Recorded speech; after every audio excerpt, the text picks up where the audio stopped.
Magandang hapon. Alas 2 na dito sa New Zealand pero yung araw nandyan pa rin, oh.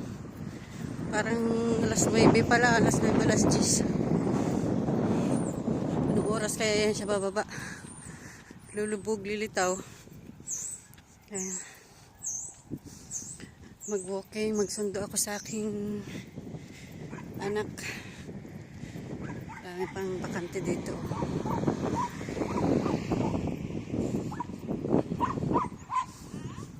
Pasyal muna.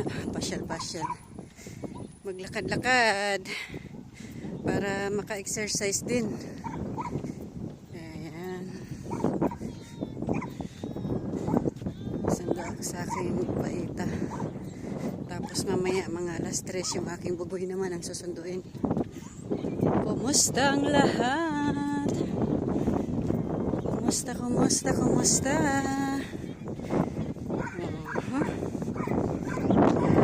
Thank you. Bye-bye. Malakas ang hangin. Pero hindi naman siya gaanong malamig. Ayan. Malungkot yung araw ngayon. Malungkot. Thank you. Bye.